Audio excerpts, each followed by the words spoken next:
que la muraille est blanche, aucune figure ne se distingue d'elle ni en elle. C'est-à-dire, dans cet état, la qualité n'est pas affectée par quelque chose qui se distinguerait d'elle extrinsèquement. Mais la question subsiste de savoir s'il n'y a pas un autre type de distinction modale, comme un principe intrinsèque d'individuation. Bien plus, tout laisse penser qu'une individuation par l'existence du mode est insuffisante. Nous ne pouvons distinguer les choses existantes que dans la mesure où leurs essences sont supposées distinctes. De même, toute distinction extrinsèque semble bien supposer une distinction intrinsèque préalable. Il est donc probable qu'une essence de mode est singulière en elle-même, même quand le mode correspondant n'existe pas. Mais comment? Revenons à Duns Scott. La blancheur, dit-il, a des intensités variables. Celle-ci ne s'ajoute pas à la blancheur comme une chose à une autre chose, comme une figure s'ajoute à la muraille sur laquelle on la trace. Les degrés d'intensité sont des déterminations intrinsèques, des modes intrinsèques de la blancheur qui restent univoquement la même sous quelque modalité qu'on la considère. Duns Scott dans Opus Exgioniense. Le rapprochement de Spinoza avec Duns Scott ne porte ici que sur le thème des quantités intensives ou des degrés. La théorie de l'individuation que nous exposons dans le paragraphe suivant, comme celle de Spinoza, est tout à fait différente de celle de Duns Scott. Il semble bien qu'il en soit ainsi chez Spinoza. Les essences de mode sont des modes intrinsèques ou des quantités intensives. L'attribut qualité reste univoquement ce qu'il est, contenant tous les degrés qu'il affecte sans en modifier la raison formelle. Les essences de mode se distinguent donc de l'attribut comme l'intensité de la qualité et se distinguent entre elles comme les divers degrés d'intensité. Nous pouvons penser que sans développer explicitement cette théorie, Spinoza s'oriente vers l'idée d'une distinction ou d'une singularité propre aux essences de mode en tant que telles. La différence des êtres essences de mode est à la fois intrinsèque et purement quantitative. Car la quantité dont il s'agit ici, c'est la quantité intensive. Seule une distinction quantitative des êtres se concilie avec l'identité qualitative de l'absolu. Mais cette distinction quantitative n'est pas une apparence, c'est une différence interne, une différence d'intensité, si bien que chaque être fini doit être dit exprimer l'absolu, suivant la quantité intensive qui en constitue l'essence, c'est-à-dire suivant son degré de puissance. On trouverait chez Fichte et chez Schelling un problème analogue, de la différence quantitative et de la forme de quantitabilité dans leur rapport avec la manifestation de l'absolu. L'individuation chez Spinoza n'est ni qualitative ni extrinsèque, elle est quantitative, intrinsèque, intensive. En ce sens, il y a bien une distinction des essences de mode à la fois par rapport aux attributs qui les contiennent et les unes par rapport aux autres. Les essences de mode ne se distinguent pas de manière extrinsèque, étant contenues dans l'attribut. Elles n'en ont pas moins un type de distinction ou de singularité qui leur est propre dans l'attribut qui les contient. La quantité intensive est une quantité infinie, le système des essences est une série actuellement infinie. Il s'agit d'un infini par la cause. C'est en ce sens que l'attribut contient, c'est-à-dire complique toutes les essences de mode. Il les contient comme la série infinie des degrés qui correspondent à sa quantité intensive. Or, on voit bien que cet infini, en un sens, n'est pas divisible. On ne peut pas le diviser en parties extensives ou extrinsèques, sauf par abstraction. Mais par abstraction, nous séparons les essences de leur cause et de l'attribut qui les contient. Nous les considérons comme de simples possibilités logiques. Nous leur retirons toute réalité physique. En vérité, les essences de mode sont donc inséparables. Elles se définissent par leur convenance totale, mais n'en sont pas moins singulières ou particulières et distinctes les unes des autres par une distinction intrinsèque. Dans leur système concret, toutes les essences sont comprises dans la production de chacune. Non seulement les essences de degré inférieur, mais aussi de degré supérieur, puisque la série est actuellement infinie. Pourtant, dans ce système concret, chaque essence est produite comme un degré irréductible, nécessairement appréhendé comme unité singulière. Tel est le système de la complication des essences. Les essences de mode sont bien les parties d'une série infinie, mais à un sens très spécial, partie intensive ou intrinsèque. On évitera de donner des essences particulières spinozistes une interprétation leibnizienne. Les essences particulières ne sont pas des microcosmes. Elles ne sont pas toutes contenues dans chacune, mais toutes sont contenues dans la production de chacune. Une essence de mode est une pars intasiva, non pas une pars totalis. On a parfois donné des essences, selon Spinoza, une interprétation exagérément leibnizienne. Ainsi Yuan, le dieu de Spinoza. Les essences embrassent chacune d'un point de vue particulier l'infinité du réel et présentent dans leur nature intime une image microscopique de l'univers entier. Comme telle, elle a un pouvoir expressif, mais ce pouvoir expressif doit être compris d'une manière très différente de celle de Leibniz, car le statut des essences de mode renvoie à un problème proprement spinoziste, dans la perspective d'une substance absolument infinie. Ce problème est celui du passage de l'infini au fini. La substance est comme l'identité ontologique absolue de toutes les qualités, la puissance absolument infinie, puissance d'exister sous toutes les formes et de penser sous toutes les formes. Les attributs sont les formes ou qualités infinies comme telles indivisibles. Le fini n'est donc ni substantiel ni qualitatif, mais il n'est pas davantage apparence, il est modal, c'est-à-dire quantitatif. Chaque qualité substantielle a une quantité modale intensive, elle-même infinie, qui se divise actuellement en une infinité de modes intrinsèques. Ces modes intrinsèques contenus tous ensemble dans l'attribut sont les parties intensives de l'attribut lui-même. Par là même, ils sont les parties de la puissance de Dieu, sous l'attribut qui les contient. C'est en ce sens déjà que nous avions vu que les modes d'un attribut divin participaient nécessairement à la puissance de Dieu. Leur essence même est une partie de la puissance de Dieu, c'est-à-dire un degré de puissance ou partie intensive. Là encore, la réduction des créatures à l'état de mode apparaît comme la condition sous laquelle leur essence est puissance, c'est-à-dire partie irréductible de la puissance de Dieu. Ainsi, les modes dans leur essence sont expressifs. Ils expriment l'essence de Dieu, chacun selon le degré de puissance qui constitue son essence. L'individuation du fini, chez Spinoza, ne va pas du genre ou de l'espèce à l'individu, du général au particulier. Elle va de la qualité infinie à la quantité correspondante qui se divise en parties irréductibles, intrinsèques ou intensives. Chapitre 13. L'existence du mode. Nous savons que l'existence d'une essence de mode n'est pas l'existence du mode correspondant. Une essence de mode existe sans que le mode lui-même existe. L'essence n'est pas cause de l'existence du mode.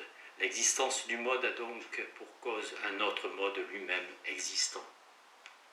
Mais cette régression à l'infini ne dit nullement en quoi consiste l'existence. Toutefois, s'il est vrai qu'un mode existant a besoin d'un grand nombre d'autres modes existants, nous pouvons déjà pressentir qu'il est lui-même composé d'un grand nombre de parties qui lui viennent d'ailleurs, qui commencent à lui appartenir dès qu'il existe en vertu d'une cause extérieure, qui se renouvelle sous le jeu des causes, tant qu'il existe et qui cesse de lui appartenir dès qu'il meurt. L'idée du grand nombre de causes extérieures et celle d'un grand nombre de parties composantes forment deux thèmes qui s'enchaînent. Alors, nous pouvons dire en quoi consiste l'existence du mode. Exister, c'est avoir actuellement un très grand nombre de parties plurimae. Ces parties composantes sont extérieures à l'essence du monde, extérieures les unes aux autres. Ce sont des parties extensives. Nous croyons que chez Spinoza, il n'y a pas de mode existant qui ne soit actuellement composé d'un très grand nombre de parties extensives. Il n'y a pas de corps existant dans l'étendue qui ne soit composé d'un très grand nombre de corps simples. Et l'âme, en tant qu'elle est l'idée d'un corps existant, est elle-même composée d'un grand nombre d'idées qui correspondent aux parties composantes du corps et qui se distinguent extrinsèquement. C'est ce point, entre autres, qui gêne Bleyenberg. L'âme étant un composé ne se dissoudrait pas moins que le corps après la mort. C'est oublier que l'âme est aussi le corps, et aussi le corps ont une essence intensive d'une toute autre nature que leurs parties extensives. Bien plus, les facultés que l'âme possède en tant qu'elle est l'idée d'un corps existant sont de véritables parties extensives qui cessent d'appartenir à l'âme dès que le corps cesse lui-même d'exister. Ainsi l'imagination, la mémoire, la passion, quant à cette partie que nous avons montrée qui périt. Voici donc, semble-t-il, les premiers éléments du schéma spinoziste. Une essence de mode et un degré déterminé d'intensité, un degré de puissance irréductible. Le mode existe lorsqu'il possède actuellement un très grand nombre de parties extensives qui correspondent à son essence ou degré de puissance. Que signifie un très grand nombre? La lettre à Meyer donne une indication précieuse. Il y a des grandeurs qu'on appelle infinies ou mieux indéfinies, parce qu'on ne peut en déterminer ou représenter les parties par aucun nombre. Elles ne peuvent être égalées à aucun nombre, mais dépassent tout nombre assignable. Nous reconnaissons ici le second infini modal quantitatif dont parle la lettre à Meyer. Il s'agit d'un infini proprement extensif. Spinoza donne un exemple géométrique. La somme des inégalités de distance comprises entre deux cercles non concentriques dépasse tout nombre assignable. Cette quantité infinie a trois caractères originaux négatifs, il est vrai, plutôt que positifs. En premier lieu, elle n'est pas constante et n'est égale à elle-même. On peut la concevoir comme plus grande ou plus petite. Spinoza précisera dans un autre texte, dans l'espace total compris entre deux cercles ayant des centres différents, nous concevons une multitude de parties deux fois plus grande que dans la moitié de cet espace. Et cependant, le nombre des parties, aussi bien de la moitié de l'espace total, est plus grand que tout nombre assignable. L'infini extensif est donc un infini nécessairement conçu comme plus ou moins grand. Mais en second lieu, il n'est pas à proprement parler illimité. Il se rapporte en effet à quelque chose de limité. Il y a un maximum et un minimum des distances comprises entre les deux cercles non concentriques. Ces distances se rapportent à un espace parfaitement limité et déterminé. Enfin, en troisième lieu, cette quantité n'est pas infinie par la multitude de ses parties. Car si l'infinité se concluait de la multitude des parties, nous ne pourrions en concevoir une multitude plus grande, leur multitude devant être plus grande que toute multitude donnée. Ce n'est pas le nombre de ses parties que cette quantité est infinie, au contraire, c'est parce qu'elle est toujours infinie qu'elle se divise en une multitude de parties qui dépassent tout nombre. On remarquera que le nombre n'exprime jamais adéquatement la nature des modes. Il peut être utile d'identifier la quantité modale et le nombre, c'est même nécessaire par opposition à la substance et aux qualités substantielles. Nous l'avons fait chaque fois que nous avons présenté la distinction modale comme une distinction numérique.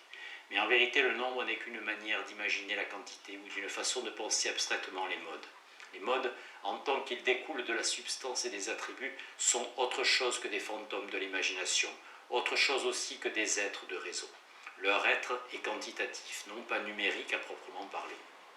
Si l'on considère le premier infini modal, l'infini intensif, il n'est pas divisible en parties extrinsèques. Les parties intensives qui comportent intrinsèquement les essences de mode ne sont pas séparables les unes des autres. Le nombre les sépare les unes des autres et du principe de leur production, donc les saisit abstraitement. Si l'on considère le second infini, l'infini extensif, sans doute est-il divisible en parties extrinsèques qui composent les existences. Mais ces parties extrinsèques vont toujours par ensemble infini.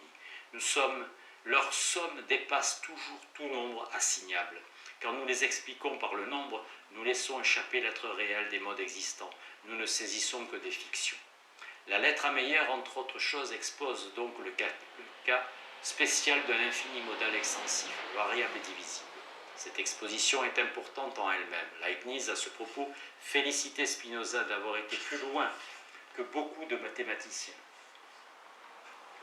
Leibniz avait eu connaissance de la plus grande partie de l'être à Meyer. Il fait des critiques de détail, mais à propos de l'infini plus ou moins grand, il commente « Ceci que la plupart des mathématiciens ignorèrent est particulièrement cardant et remarquablement observé et très soigneusement inculqué par notre auteur. » Mais du point de vue du spinozisme lui-même, la question est à quoi se rapporte cette théorie du deuxième infini modal dans l'ensemble du système? La réponse nous semble être l'infini extensif concerne l'existence des modes. En effet, lorsque Spinoza affirme dans l'éthique que le mode composé a un très grand nombre de parties, il entend bien par très grand nombre un nombre inassignable, c'est-à-dire une multitude qui dépasse tout nombre. L'essence d'un tel mode est elle-même un degré de puissance. Mais quel que soit le degré de puissance qui constitue son essence, le mode n'existe pas sans avoir actuellement une infinité de parties. Si l'on considère un mode dont le degré de puissance est double du précédent, son existence est composée d'une infinité de parties elle-même double de la précédente.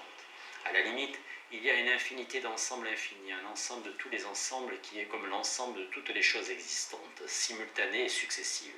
Bref, les caractères que Spinoza, dans la lettre à Meyer, assigne au deuxième infini modal, ne trouvent leur application que dans la théorie du mode existant telle qu'elle apparaît dans l'éthique.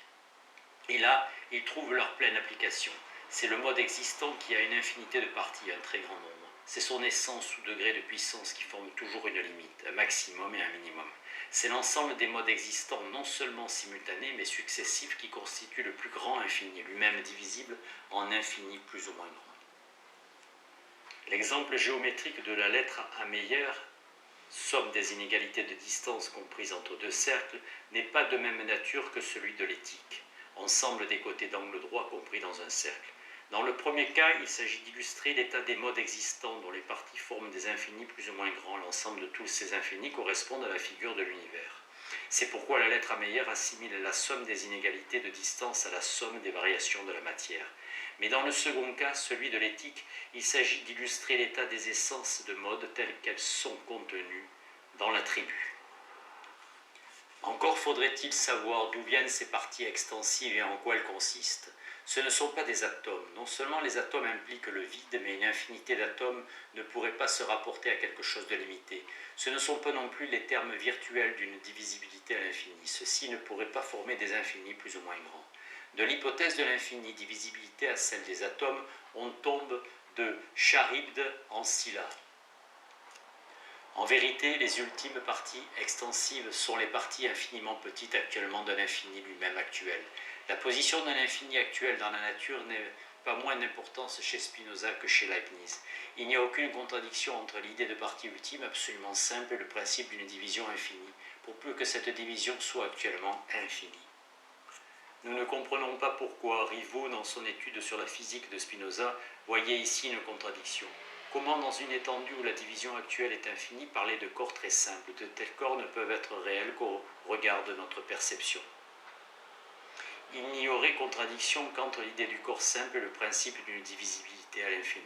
Les corps simples ne sont pas réels qu'en deçà de toute perception possible, car la perception n'appartient qu'à des modes composés d'une infinité de parties et ne saisit elle-même que de tels composés.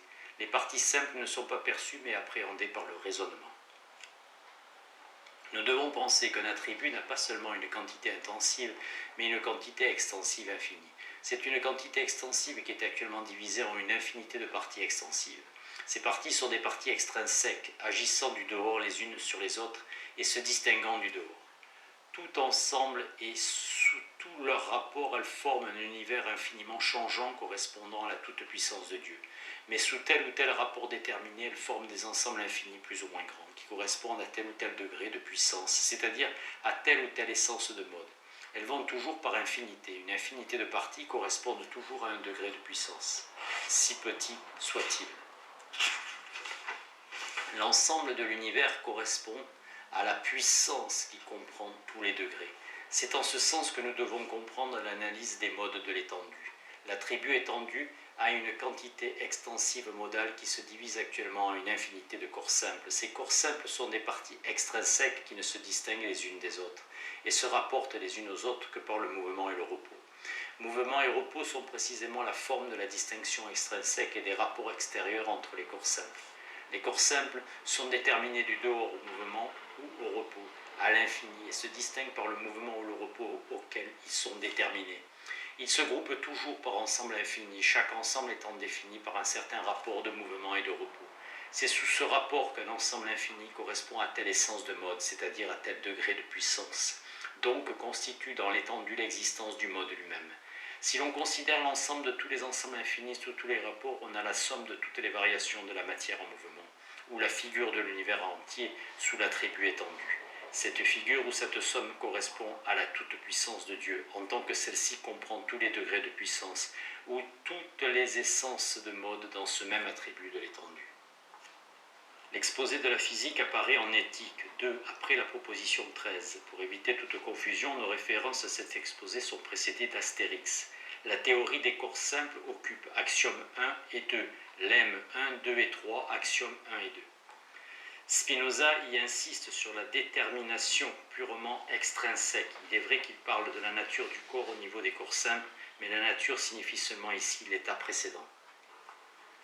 Ce schéma paraît en mesure de dissiper certaines contradictions qu'on a cru voir dans la physique de Spinoza, ou plutôt qu'on a cru voir dans l'éthique entre la physique des corps et la théorie des essences. Ainsi, Rivaux remarquait qu'un corps simple est déterminé au mouvement et au repos, mais toujours et seulement déterminé du dehors. Ce corps renvoie à un simple infini de corps simples. Mais alors, comment concilier cet état des corps simples avec le statut des essences? Un corps particulier, au moins, un corps simple n'a donc pas d'essence éternelle. Sa réalité paraît se résorber dans celle du système infini des causes. Nous cherchons une essence particulière, nous ne trouvons qu'une chaîne infinie de causes dont nul terme ne paraît avoir de réalité essentielle propre. Cette solution imposée, semble-t-il, par les textes que l'on vient de citer, paraît en contradiction avec les principes les plus certains du système de Spinoza. Que devient alors l'éternité des essences affirmée sans restriction à tant de reprises? Comment un corps, si petit soit-il, si fugitif que soit son être, peut-il exister sans une nature propre, faute de laquelle il ne pourrait ni arrêter ni transmettre le mouvement qu'il reçoit? Ce qui n'a pas d'essence du tout ne peut exister et toute essence est par définition immuable. La bulle de savon qui existe à un moment donné a nécessairement une essence éternelle, sans quoi elle ne serait pas. Il nous semble au contraire qu'il n'y a pas lieu de chercher une essence pour chaque partie extensive. Une essence est un degré d'intensité. Or, les parties extensives et les degrés d'intensité, parties intensives, ne se correspondent nullement terme à terme. À tout degré d'intensité, si petit soit-il, correspond une infinité de parties extensives, ayant entre elles et devant avoir des rapports uniquement extrinsèques. Les parties extensives vont par infinité plus ou moins grande, mais toujours par infinité. Il n'est pas question que chacune ait une essence, puisqu'une infinité de parties correspondent à la plus petite essence.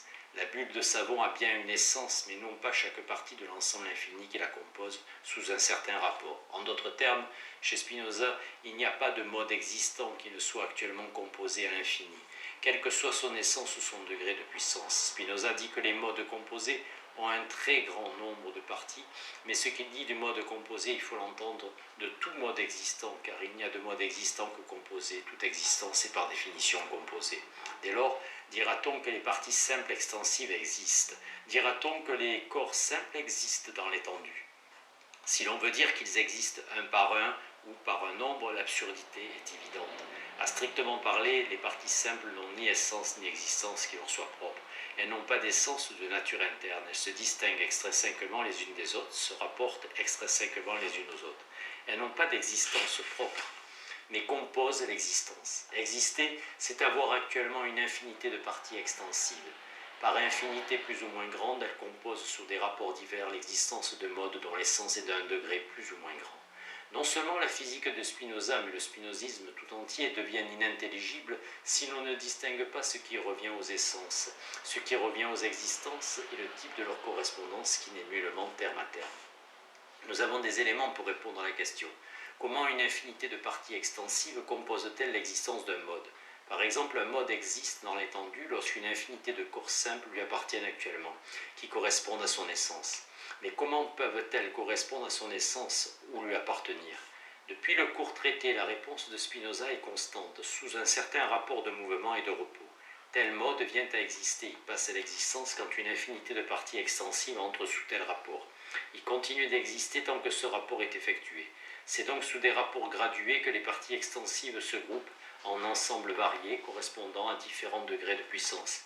Des parties extensives forment un ensemble infini plus ou moins grand, en tant qu'elles entrent dans tel ou tel rapport. Sous ce rapport, elles correspondent à telle essence de mode et composent l'existence de ce mode lui-même. Prises sous un autre rapport, elles font partie d'un autre ensemble, correspondent à une autre essence de mode, composent l'existence d'un autre mode. Telle est déjà la doctrine du court traité concernant le passage des modes à l'existence. L'éthique dit encore plus clairement: peu importe que les parties composantes d'un mode existant se renouvellent à chaque instant, l'ensemble demeure le même tant qu'il est défini par un rapport sous lequel ces parties quelconques appartiennent à telle essence de mode. Le mode existant est donc sujet à des variations considérables et continuelles. Peu importe aussi que la répartition du mouvement et du repos, de la vitesse et de la lenteur change entre les parties. Tel mode continue d'exister tant que le même rapport subsiste dans l'ensemble infini de ces parties.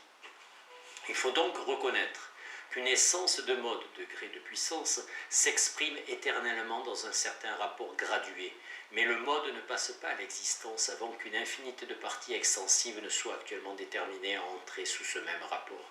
Ces parties peuvent être déterminées à entrer sous un autre rapport. Elles s'intègrent alors à un ensemble infini plus grand ou plus petit qui correspond à une autre essence de mode et compose l'existence d'un autre mode. La théorie de l'existence chez Spinoza comporte donc trois éléments. l'essence singulière qui est un degré de puissance ou d'intensité, l'existence particulière, toujours composée d'une infinité de parties extensives, la forme individuelle, c'est-à-dire le rapport caractéristique ou expressif qui correspond éternellement à l'essence du mode, mais aussi sous lequel une infinité de parties se rapportent temporairement à cette essence. Dans un mode existant, l'essence est un degré de puissance. Ce degré s'exprime dans un rapport. Ce rapport subsume une infinité de parties, d'où la formule de Spinoza. Les parties, comme étant sous la domination d'une seule et même nature, obligées de s'ajuster les unes aux autres suivant que l'exige cette nature. Une essence de mode s'exprime éternellement dans un rapport, mais nous ne devons pas confondre l'essence et le rapport dans lequel elle s'exprime. Une essence de mode n'est pas cause de l'existence du mode lui-même. Cette proposition reprend en termes spinozistes un vieux principe d'après lequel l'existence d'un être fini ne découle pas de son essence. Mais quel est le nouveau sens de ce principe dans les perspectives de Spinoza? Il signifie ceci: une essence de mode a beau s'exprimer dans un rapport caractéristique, ce n'est pas elle qui détermine une infinité de parties extensives à entrer sous ce rapport. Ce n'est pas la nature simple qui établit par elle-même sa domination, ni qui oblige elle-même des parties à s'ajuster conformément au rapport dans lequel elle s'exprime. Car les parties extensives se déterminent les unes des autres, du dehors et à l'infini. Elles n'ont pas d'autre détermination qu'extrinsèque. Un mode passe à l'existence non pas en vertu de son essence, mais en vertu de lois purement mécaniques qui déterminent une infinité de parties extensives quelconques à entrer sous tel rapport précis dans lequel son essence s'exprime. Un mode cesse d'exister dès que ces parties sont déterminées à entrer sous un autre rapport correspondant à une autre essence.